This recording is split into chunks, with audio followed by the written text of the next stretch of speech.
The last time we linked up on the Situationship Circle, Like I said, the world is focusing on mental health a lot, but do we think that it's becoming more glamorized because of social media, or do we think that the world is actually taking our mental health seriously?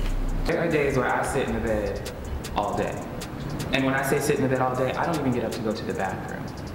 I don't get up to go eat. Being said, like, you definitely have to do your shadow work. You need to dive deep. You need to get into those nooks and crannies that are uncomfortable. And for me, another pivotal point that I thought was like strange, but it helped me a lot, give yourself permission to cry. Yeah. How do we make ourselves aware? Like, what does that look like? Like, if I was to wake up tomorrow and I think I need help, what are some of the signs that like I have something going the fuck on? Oh my gosh. So we see some familiar faces, right. Some new faces, and we'll get to know these people very well, and we'll get to know where they stand politically in this episode. Politically? That's off the table. We are going to talk about voting today. Left off the table. Nothing is left off the table, and this is a really good time actually with the midterms coming up and with all that's just going on in America right now. So I want to just jump into it. So Norman, he's gonna pass out the cards per usual. And while he's doing that, I want you to ponder on the thought of whether or not you think our government, what are your thoughts on our government as it stands? What would you do differently? Do you think that black people feel obligated to vote Democrat? All of these things that people, associate blacks and voting with. What do you think about it? So I want you guys to turn your cards over. Oh, you ready, Tyler? Too bad you don't talk first.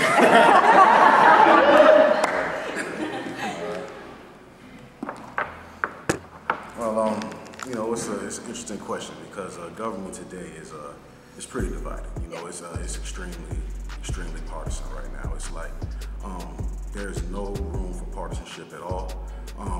If you find yourself even attempting to agree with the other side, you automatically demonized by your own side. So that's why you see it in terms of like just recent examples, the recent Supreme Court confirmation. It was basically divided amongst party lines. You had one Republican, Lisa Murkowski, who voted against him, but then you had a Democrat, Joe Manchin, that voted for Kavanaugh. And that's just based on their constituency in their own states. They know who's going to be voting for them and against them based on the votes on the election. So it's gotten to a point where it's gotten very, very toxic in government to even consider yourself to be partisan or be, open-minded as far as agreeing with the other side. So it's basically become a broken government. So that's the main importance why us as millennials need to vote people in that aren't necessarily going to be so tribal. And at the same time, it's understandable because the political climate has set it up so where your constituency is basically voting along those lines. It's become so one-sided. It's kind of like Bloods and Crips, it's the same number. You know what I mean? I'm saying colors. I'm sorry. You know what I mean? But it's just gotten that type of topic. It's just the political climate that we're in. So it's just about people that are existing now. But we have a chance to correct that in these next midterms. Okay, so with that being said, would anybody else want to add something to that? So you made a good point about making change, but if you could run for office, what would that look like? How would you do that? How would you run?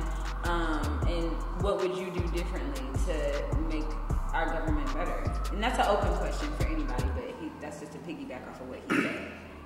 First of all, I would never, ever run for anything in the office. That's just not me. It's so heavy, Like, as soon as Obama left, it's like, oh, he was the worst thing that could have happened. Okay, well, he had a lot on his shoulders and he got some stuff done, you know what I mean? But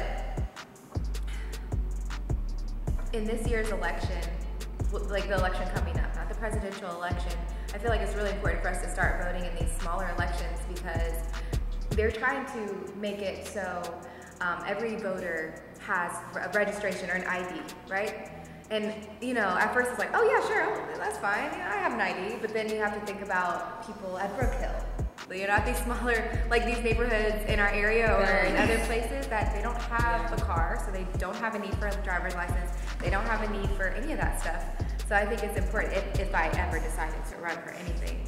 I would really make sure that the public understands every aspect of I don't want to say the levels, but like, you know, help me out with these words. He knows. Like how it works.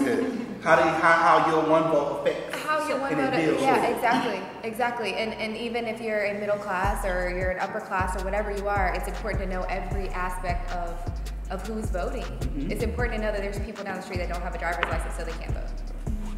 Okay, Kyle? Yeah, so I completely agree with what you're saying. I think a lot of people look at voting in terms of presidential, but we don't understand as a collective group, a collective body, that our city officials, our state officials have more effect on us on a daily basis in our daily lives than presidents do. The things that presidents have to deal with and the things that they're working on are more so of a globalization level and more so of the economies of scale, all of these different things. But if we're talking about basic transportation, why isn't a Whole Foods in West Charlotte? All of these different things, that's more so on a city level. We're not going to these city meetings, we're not going to the council meetings, we're not going to the state level meetings, but we always have a problem and we're complaining about our president. Our president does not deal with city official or city problems. And so to go back to your question, if I was to run for anything, so my goal and the platform that I've built, I want to be the first African-American Secretary of Education. So if I was to run for anything, I would want to be able to develop policies in terms of educational policies around the country. So everything in business, from curriculum, from how schools are being ran, from the charter versus private. I believe that education, like I talked about last time, is the sole foundation to everything. So if I was to run, I would want to be a voice in education. Okay, which is good. Okay, Mike has something to say. Just wanted to piggyback off what you were talking about. It's really right. The local and state elections really have more of an impact on your life than the presidential election. The reason why, I'll just take the current political climate, the reason why conservatives can run a candidate like Donald Trump is because there are people in office on the local, state, and federal level that made that happen. You know, so it's really just about understanding who your representatives are, local and statewide, and what's more important as far as this upcoming state election is this current statewide, across all 50 states, these current state legislatures that are going to be seated are going to redistrict your districts. So gerrymandering is going to be in effect. If Republicans, if conservatives win the majority, they're going to keep redistricting in the hands of the conservatives. Liberals basically want to give it to an independent caucus, which I kind of don't agree with, but I mean that's just a whole different deal. You know what I mean? But that's important because they can pack and crack you, which what I mean pack is they can either pack a certain demographic into one district, or they can split it up into where you're split up into so many districts that your vote really doesn't matter. You know, so that's very important that we vote on these state and local levels so we can have our issues heard and we can have our impact. And we have Jess wanted to speak on something. Thank you. So to kind of piggyback, and we've kind of moved pretty far from where I wanted to chime in, but what you were talking about earlier, how some places now require IDs, there are not even certain IDs they will not accept. Like there was somewhere that wouldn't accept a military ID for someone to vote. So we just need to be conscious that voter suppression laws and legislations are present, but not let that defeat us. Because like you said, you are really only responsible for what you can do. And it really does not take that much to make sure you can go out and vote and potentially have a huge impact. Everyone's like, oh, well, it's just one person. It doesn't matter. You still need to do your civic duty if you want to see a change. Okay. So do we believe that the way that the system is structured, that is structured to kind of shy us away from actually activating our activism? Like, do we believe that, or do we believe that it's just a matter of people are lazy, or do we believe that people aren't really seeing that it's being effective? What does that look like from our standpoint today? Like, why do you believe people aren't being activated? Well, I had an actual politician, a mentor of mine, a few years ago. He said, if you want to actually make change in the world, don't be a politician. Don't work for the government. And when I was in college, I interned with USDA, and I actually see people don't do work. And no shade to people in government or politicians, but with the platforms that millennials have been given now, we have more of a voice going through social media or building platforms on collaborative levels than actually going and running and trying to get votes. If you really think about voting in terms of American system, or voting in terms of if you went to an HBCU, it's a popularity contest. It's not really based upon who has the expertise and who has the best plan. We look at people based upon their followings. We look at people based upon who likes you and all these different things, and that's what it is.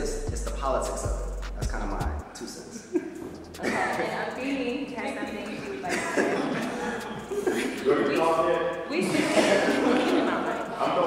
gonna stop, Anthony? We see you. I'm throwing so much shade over here. But I heard don't vote, just go online on Facebook and make change.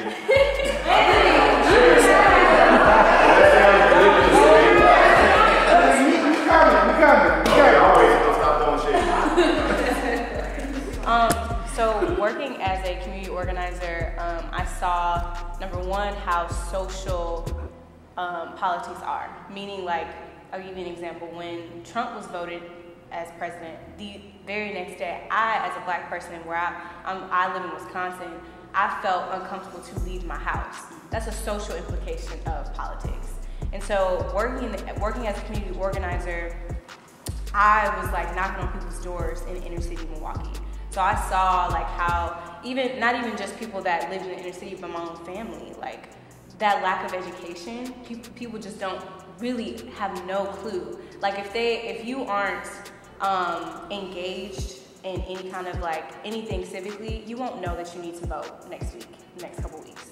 Like my mom, for example, she doesn't know that. How would she have access to that kind of information?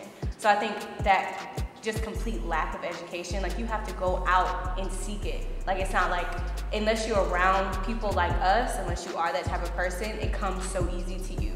But if you are in a certain environment, you'll never hear about it. And so it's not important to you because you don't even know. You don't even, like, you're in like triple stage darkness, you know.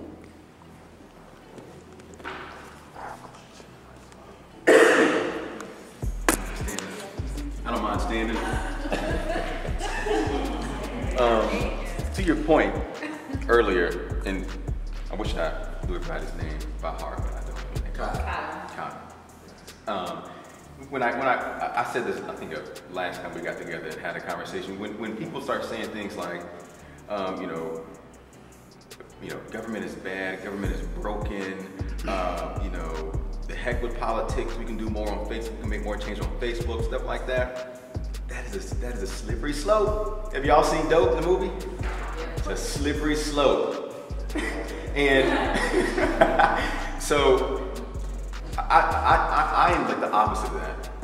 I believe that more people should go into government. More people should be engaged at the government level. More people should be running for office, right? It should be, there should be the opposite sort of behavior. For instance, I think that politicians, this would be an ideal world, politicians should be put through the same sort of rigors as like our religious leaders, right? The good ones, okay? But people who are of like moral, like, you know what I'm saying? Like people who are open, who are unbiased. But I understand that's an ideal world. But like saying that people should just like go to Facebook and try to make change that way, like that to me just sounds absolutely ridiculous. Stop voting. So I feel like I want to be very clear on what I said. So I said the question was more so, are millennials, why aren't we encouraged to go vote? And I used it a personal example from a politician is we're not encouraged because we can truly build change based upon our platforms. Whether it be Instagram, whether it be social media, whether that be a website. I own a school. So I use my platform through education to help educate our black students to be able to get to the point where they understand politics, they understand government, and they understand how your decisions now can affect you for the rest of your life. I also use my platform to be able to get me to the point where I'm ready with the followers, with the connections, with the network, and also the financial backing that now I can move into the Secretary of Education role. I'm not just going to go and be a city council member and have to go through all these hoops and hollers. I understand government and politics, and I understand how politics is a business. I understand business, so that makes me understand politics. And people look at politics, it's a game. And if you are connecting with politicians, if you are connecting with governors, or if you have a platform in terms of business, like Jeff Bezos, or he's the founder and CEO of Amazon. If he shut down Amazon right now, that would have an economic effect on our whole country and our globe. If Trump would like that. If our banks and the too big to fail banks of Chase and Wells Fargo and Bank of America, if they shut their doors, my car would be politically, it would it would ruffle feathers. So we have to understand the business landscape and how that aligns with our political landscape. I'm not saying go through Facebook. I'm not saying go through Instagram. However, I'm saying as a millennial culture, we can make true change and build followers and have influence through these channels and be able to educate maybe through these channels. That we're already using. But hold on, before we got to tag in Colton out here. He had a shade over We just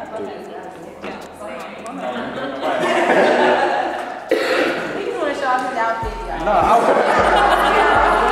I'm about the fit. But, so, you know, and this is going to take it to a 30,000 foot view, and I know sometimes we always bring it back to the, you know, black thing and race and things like that, but I understand you should vote. You have to know what's going on. We're essentially playing in this system, in this game that's already been created for us to play in. Me personally, I'm not a huge fan of politicians, and also when we talk about, you know, we can't go to that perspective of our government is fractured, and, you know, it is a slippery slope, it is. But what I will say is I think our government is fractured because, and I think it's, for lack of a better term, fucked up, because if you look at us as black folks, we're the only demographic that has ever fought to be considered a human, a whole person. So we had to fight for human rights first. Then we had to get to the civil rights part. Now, do you really think anything about this system or about this government system has been created for us? It has not. So I think we do need to talk about that our government is fractured. There's problems and all those things with our government, with voting and all the little bullshit they're trying to do. But there is some big shit that is, we need to fix, and we need to voice that it is fractured so it can be a system that actually is for the people. Because right now, it's not a system for the people, and especially has never been a system for black people. So with it being a system and it may be fractured, let's talk about the fact that we only really recognize issues when Kanye posts. We don't really recognize issues when, you know, Colin Kaepernick is no longer doing what he's doing. You know, why do we not recognize these issues before they get on such a celebrity status? Why can't we see it when it's at our front door? What happens? What do we need to do to start to change that? Come on. Yeah. Well, for the longest time, politics has been seen kind of as a scary thing. You know what I mean? You'll get into politics and you'll listen to people that are politicians. And a lot of the times you're not necessarily understanding exactly what they're talking about, so you kind of try to stay away from it. But politics is only what the people that serve in it and the people that vote for it makes it. You know, we see it in progressives like Alexandria Ocasio-Cortez. We got Stacey Abrams running for governor in Georgia. We got Andrew Gillum in Florida and Ben Jealous in Maryland. Yeah. You know, so we've got a lot of millennials and black folks that are starting to understand the power of politics. And you can't really knock government too bad. You know what I mean? Because government is what it is, but we just have to put our people in the seat. And we have the majority to do that. Like the folks that kind of align with views that I would assume are the majority views in this room, they're really the majority, they just don't get out the vote. You know, the biggest voting block in the last election were people that didn't vote. Then it was Democrats, then it was Republicans. You know what I mean? So even though Trump lost the popular vote, he lost it he lost it by 3. You know what I mean? Because the biggest block was people that didn't vote. You know, so it's about making the activism appealing to the non-voter. A lot of the non-voters think that their vote doesn't matter. You know, what they don't understand is their vote really does matter because you still have to be accounted for. You know, like coming up now, the 2020 census. You know, if you don't participate and be counted in that census, resources allocated to your community will not be as numerous as how many people that's actually in your community. You know, so it's really, you have to participate in these civic duties, because this is how everything we've been talking about on this whole show derives off the power structure that is government. You know what I mean? So we have to definitely participate in that and understand what it is. So something that I'm thinking about is how we are only talking about politics in terms of things like votes, but I feel like things like corruption and wealth come into play a lot, because a lot of people are paid off. I kind of feel like on some level I'm on my Malcolm X shit. Okay, so I said what I said, and I meant it. The thing is, black people, we don't own things. Like, we need to have ownership. We don't own land, we don't own as many businesses, and money is power. So we need to have our own. Because I really just like want my,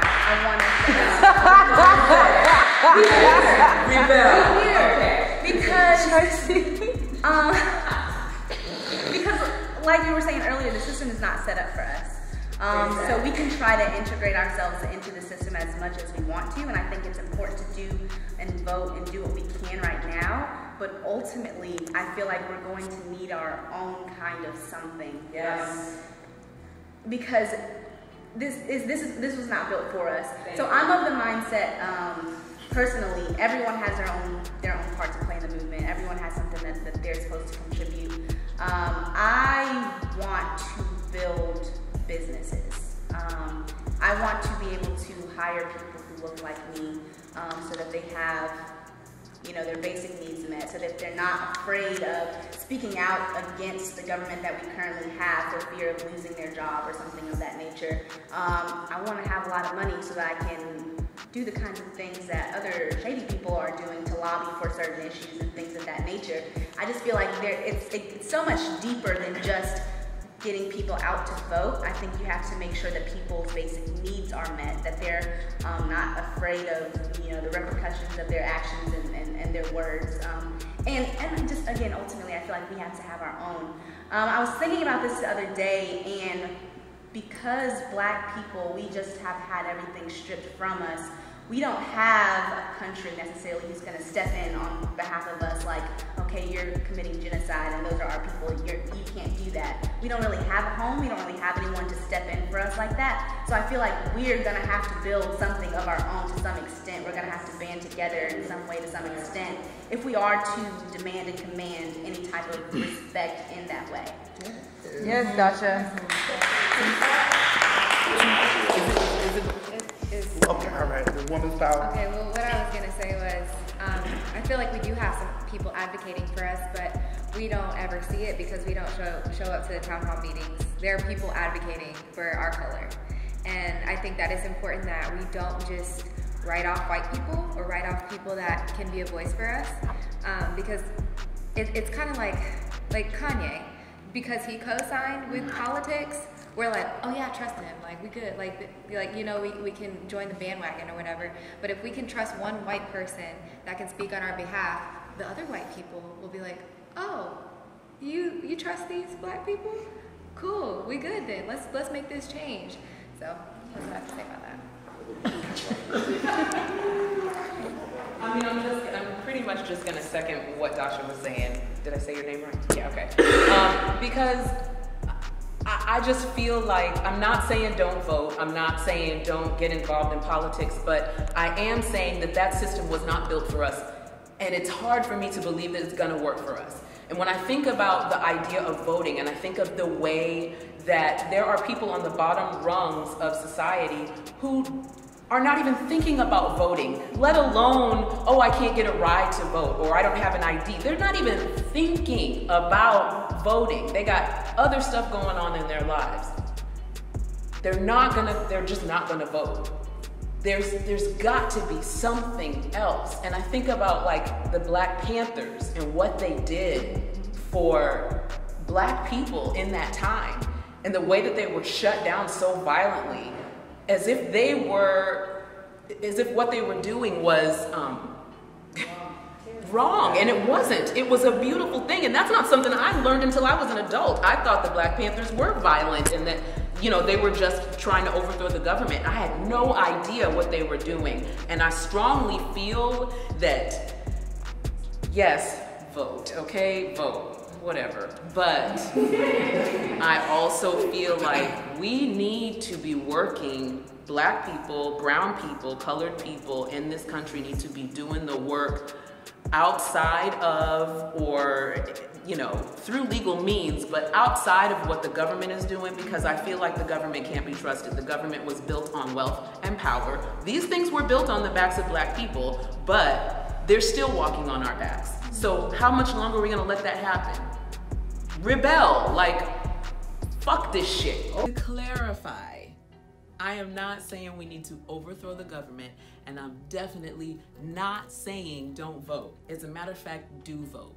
What I am saying is we should not be relying strictly on the government and voting to change our world. I'm saying we need to be more proactive. And I'm tired of hearing Black folks say, well, you know, if you don't vote, you can't complain. Who gives a crap about complaining? Do something else.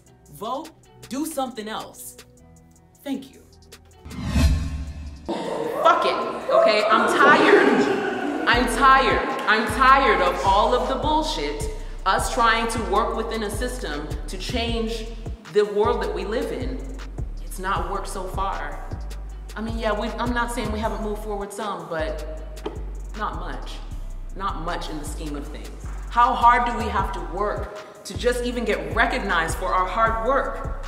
Everything we do is political. Our hair is political. For crying out loud, it's just growing out of our heads. Everything is made so volatile.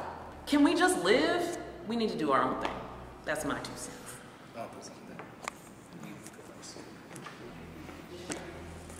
To piggyback off what she said, I do agree that there are people who are not for us. People who are not us of color, but people who do for us. When it comes to Kanye having a celebrity title, when you go about the way he's doing it, you're going the wrong way. And I appreciate people beyond Black people who appreciate Obama for who he was as opposed to Trump, because that's the difference between Obama and Trump. There is sanity and there is ignorance. There is sanity, there is disrespect. When you put someone in the presidential room and the power who is against women or who degrades women, who sexually has abused women, and he's still in office, that says something about who can vote and even what vote matters.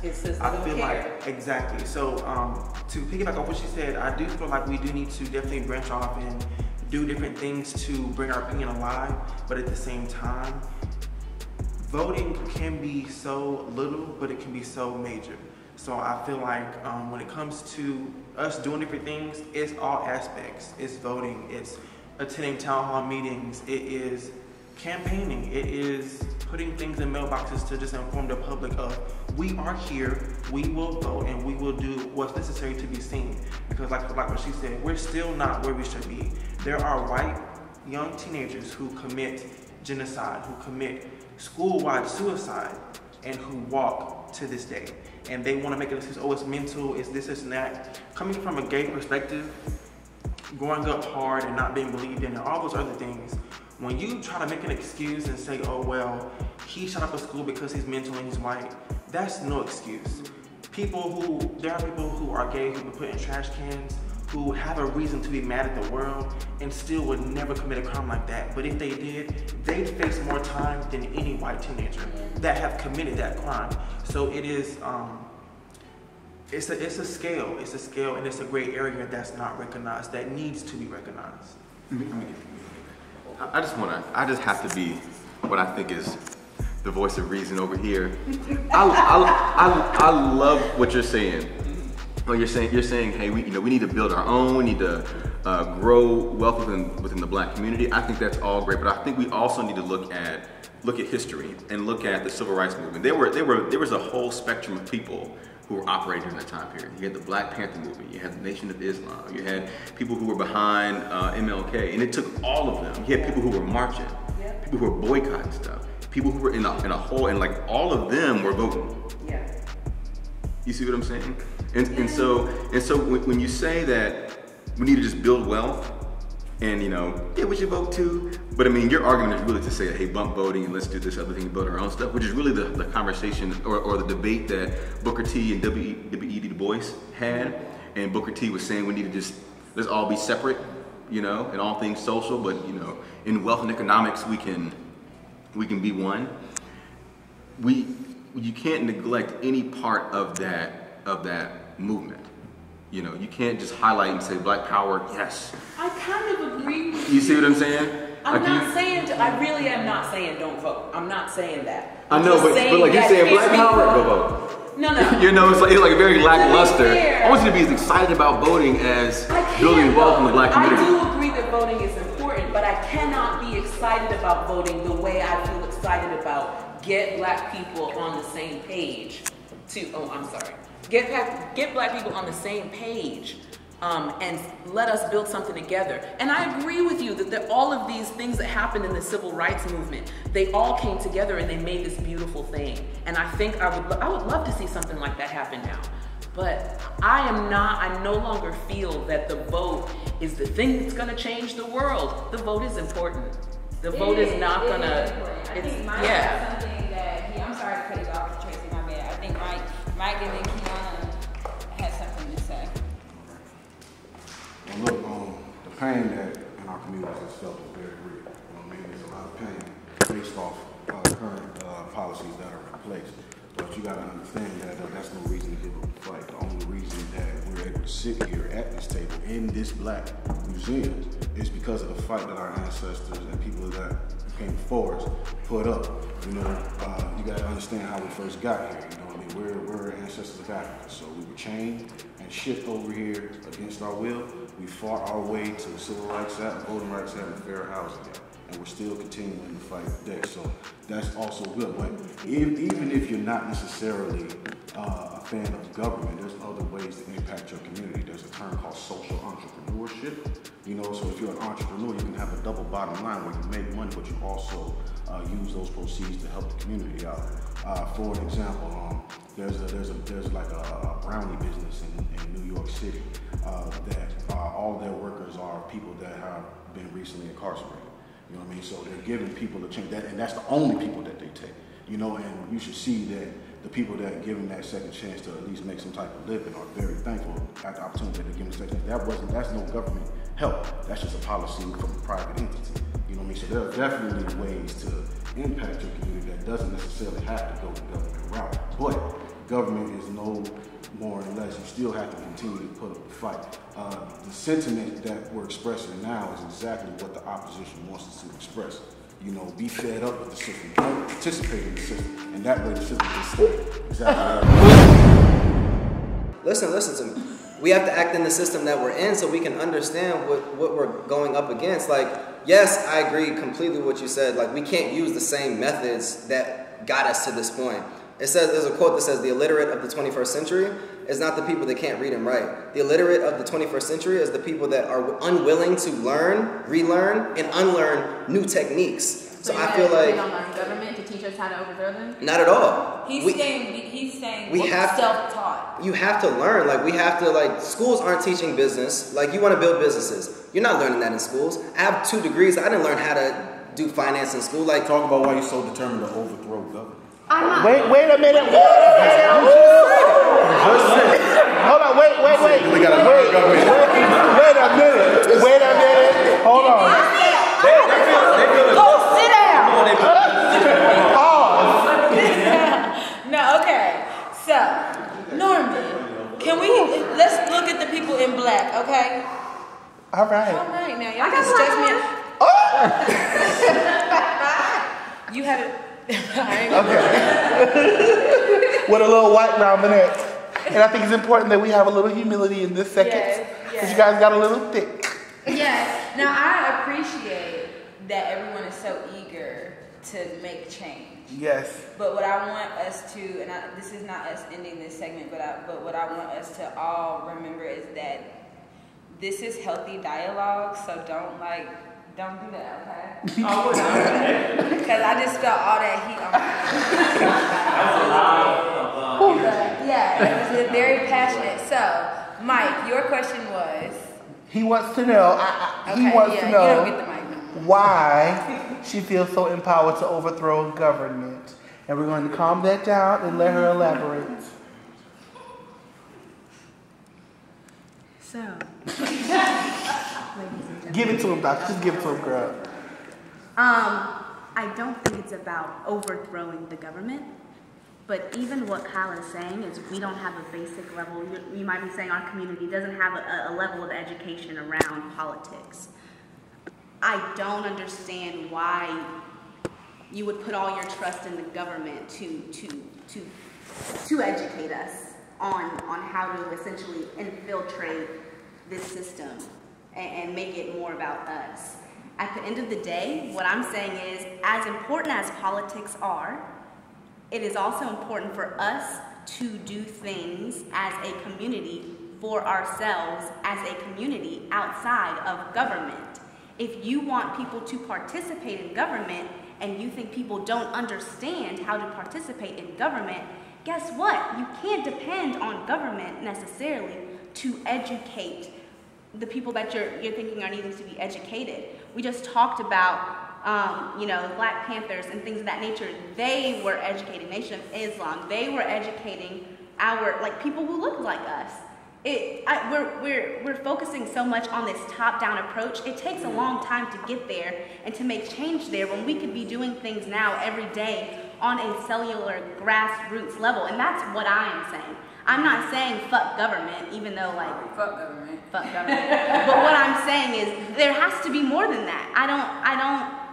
There has to be more than that right now. I'm not trying to sit and wait for someone else to do something. I would like to take it upon myself to build and to grow and to learn and to educate and not just sit here and wait and hope that someone's going to be my savior who's never been for me in the first place.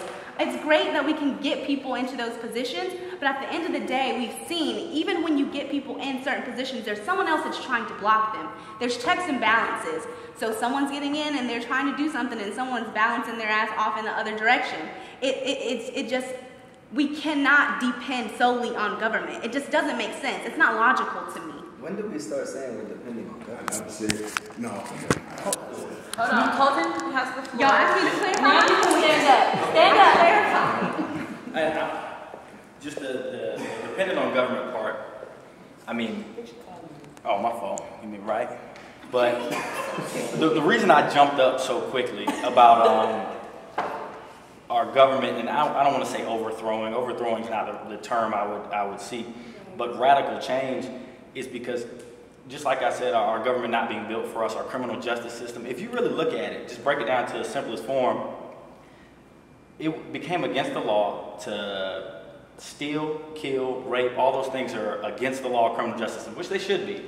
Right after you did all of those things to take the land and to take this country, you came and you stole from people, you raped people, you killed people to take their land, then tried to lean on the whole manifest destiny. God told me to do it. That is the most ridiculous shit I've ever heard. But our system has gotten us to buy into it to where we start looking at the folks who said, the leaders back in the day who said, we do need to go do our own thing.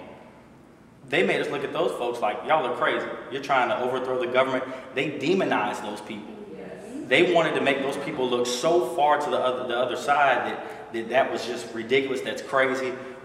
Setting out on our own doesn't necessarily mean we're gonna have North Carolina and that's just for black people. But I think we have to do something and something radical enough to make them reassess the Constitution and assess our government, because the Constitution was written for white men at the end of the day, and you don't write a document and not change it for hundreds of years and think we can still run on that system. Things have changed. There are people here that you brought here that aren't going anywhere, so we need to visit that aspect of it too. I know we got to vote, all that good stuff, but something radical has to happen if we actually want to be able to do something and do it without resistance. I wasn't going to grab it. That we like to say around my house. I'm typically the one that say fuck gray fuck the gray area. And I feel like what we're doing right now, we're murking in the gray area. There's nothing wrong with being completely for politics, because we do need people like Kyle and Mike to go through the front door. But we also need people to go through the back door. So I think it really starts with us being passionate about what we truly about. I'm about food. I'm about feeding your soul. I'm about feeding the soul. I'm talking to Mike. I'm about, you know, that's what I'm passionate about. But I'm not gonna lie and say I'm gonna be at the rallies with Kyle. I'm gonna invest in Kyle, and I'm gonna invest in Kyle so he can come back and tell me the shorthand of the stick and tell me where I need to go vote. I'm not doing all that shit by myself because I'm not in the gray area. I'm not necessarily on the opposite side where I'm just like, you know what, we gonna rally, we gonna get everybody together at night at 3 a.m. it's on. I'm not there either. I'm in the kitchen with people because I know where I reside.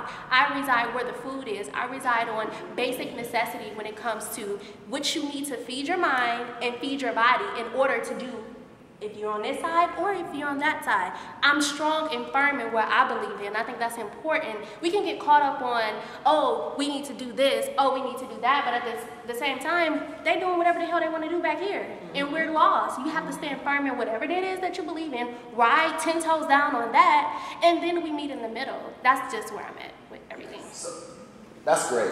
Yes. That's great. And I completely agree with that statement. And I think a lot of people, like just earlier, like everybody was against me and Mike, right? There's so many problems that happen within our black communities because we don't understand that some people were meant to go through the front door, whereas other people prefer to go through the back door. So my question is, you know, we're talking about radical change, innovation. How can we bind together, bind our resources together, bind our strategies as a part of being innovative and go through whatever door that it is and not look at each other as like, oh, that's the political guy, oh, that's the, Angela Davis over there. Like, how do we really look at it and come together as a people? Because that's an issue that just happened here that is happening everywhere in our country. Like, how do we accept each other's platforms, accept each other's strategy to innovating or strategy to changing or strategy to growing something and not looking at it as, oh, you Uncle Tom. Yeah, there's no, to make it so that we're not enemies of each other. Well, I do want to say, like, for me, I support, and I just want to throw this out really quick. I support Shaun White started this whole thing. I don't know if y'all know who he is. He's a reporter. Okay, so he started this whole thing where there was going to be a boycott, and then right now he's got an organization called Real Justice, and I support them financially. It's a political organization that works to get people either of color or who support people of color elected into office, and I financially support that every month. So I'm not saying circumvent politics. I'm saying that's not the be-all, end-all. I just want to say that. Chantel, can I just say, you saying 10 toes down and being from Detroit, I love that. She's so Detroit. But I also want to say, like, what is, like, the root of lack of acceptance? What would you say is the root of lack of acceptance? Not being aware, not being educated, not understanding, ignorance. So I think in terms of like seeing someone, even within your own community, if we're going to specifically talk about black people, if we're going to see someone in your own community as other, like, oh, that's the Uncle Tom or that's the Angela Davis, right, for the two examples that you gave, like that comes from, if I'm an activist, right, the best activists, like the people like Angela Davis, Assata Shakur, they were educated in how politics worked. They were activists, they did things on the grassroots level, but they also knew how politics worked. And I think that is really important. We can't forget that, even though we do believe that our government is very flawed. I mean, that's undeniable, especially for people like us. We still have to understand how it works. Whether that means going to like City Hall or like with me, like with the work that I did, there were forms like available in like literacy, like governmental literacy, like whether it's Googling or something or connecting with someone and not being afraid to look stupid. I think that's like, especially in this day and age for people who are our age, we are afraid, we are so concerned about how people perceive us, how we look, if we're gonna look stupid, if we're gonna look this way or that way. I think if we drop that fear and say, okay, this is something that I don't know, this is something that I need to seek out, that would kind of bridge that gap or like at least help with that lack of education and lack of accepting one side or the other. I would just like to say something to your last point that you just made about people being afraid to take that step because they don't want to look stupid or whatever. I think that speaks to just a large issue that we have as a generation of woke versus not woke or other things like that, where it's like, okay, if I'm saying that I don't understand how politics work, or I don't understand who I should be voting for or why it's important for me to vote, if you put that out, I'm just going to put it out in the social media landscape, which is what most of us do at some point in time, people are going to jump down your throat and say, oh, well, you're not for the culture, you're not woke, instead of trying to help you with that. I think as a whole, I think that's something that we need to address. But my bigger question is, we talk a lot about what we want to see radically done, radical change, whether it's through voting, whether it's through action, whatever. My question is, when we're making that change, are we trying to make that change to happen like now, like in the next 2-3 years, in the next 5 years? And it may not be something that we know. Like, are we trying to make it happen for our generation, or are we trying to do it for the future? Because when you look at the civil rights movement and all those movements that happened before us, they were fighting for, yeah, they wanted to change. They would love it for it to have changed then, but they were fighting for the future. So as a generation, it's kind of like, where are we at? Like, what is our bigger goal? Like, are we trying to fight for right now, or are we looking for, like, you know, the next generation and all that? So that's the question I want to pose. Wait, what? This way.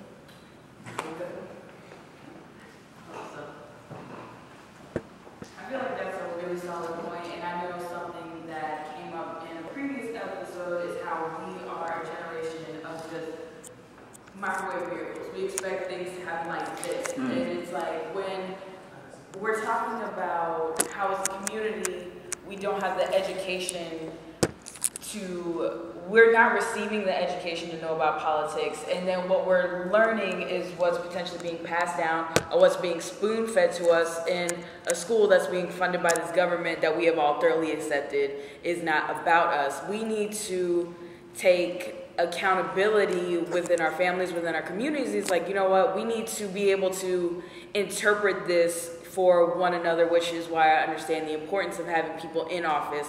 But again, I understand the people, the grassroots movers that are radicalizing. And what's more radical than education, than gaining knowledge? Like, there are ancestors that were brutally killed because they learned how to read or they learned how to write. I feel like education will be radical until the end of time. No one can take that from you. You can only potentially pass it forward. So I think that's a really big part of moving forward. So I think I love everything that we're saying here today, guys, but I really think that it's important that we remember that in order to make change, we must stay fast in who we are. Yes. So I think that it's important that we know our lane, know our boundaries, and respect others. So that if that means that I'm going to remain in my lane, because I do hair, so I'm going to understand how the government respects my job, because now they're getting ready to say that you don't need license to do hair anymore in certain states. So what am I going to do? I'm going to stay there, and I'm going to make sure I show up when necessary. But also, I'm going to have a conversation with somebody like Mike, who's going to go over there and be like, okay, so you understand, break this down for me. So I know to understand who I'm going to be voting for, who I need to talk to, when do I need to walk, or what does that look like. But I think it's important that we remain in our own boundaries so that I can understand and respect. I think it just becomes really shady when I'm more worried about how the government is going to affect what Jordan has going on than I got in my life. Does that make sense? I think that that's where we kind of all lose it, where everybody kind of is not focused on their part that they're going to play in this political climate instead of whose other job is. If that makes sense? So we're more focused on what Donald Trump is going to do instead of focusing on what the people who I went downtown and vote is going to do. Because if I go and vote downtown, then that means that those people can then go turn around and make votes. And they can make votes. And they can make votes. But once again, I want to thank you guys for joining us here at this lovely table. Yay. We have all had fun. And we want to thank you guys again for joining us. And if you guys have anything to say, like, comment, share. I know that this politics is a big thing, so don't kill us. All right, please don't kill us. But if you guys have any comments or anything you want to share and or say, please, like I always say, go in the comment section. Let us know what you think. Let us know how you feel. We'll definitely be back here same time next week. Tony. Yes, so basically stay in your lane, honey. That's what he stayed in your lane. And that's it for me this week. Thank you guys for watching.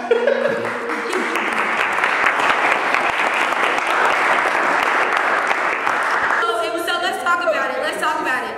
He just gets your number, and y'all, well, not just, we'll say y'all been going back and forth for maybe a month or so. And just one morning, instead of texting you good morning, he texted you hello.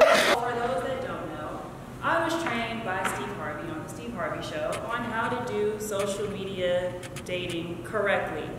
He created well, in my opinion, it's not always effective, which a lot of guys try to send, you know, like dick pics, try to do something like ridiculous that's sexual or say something sexual that never works.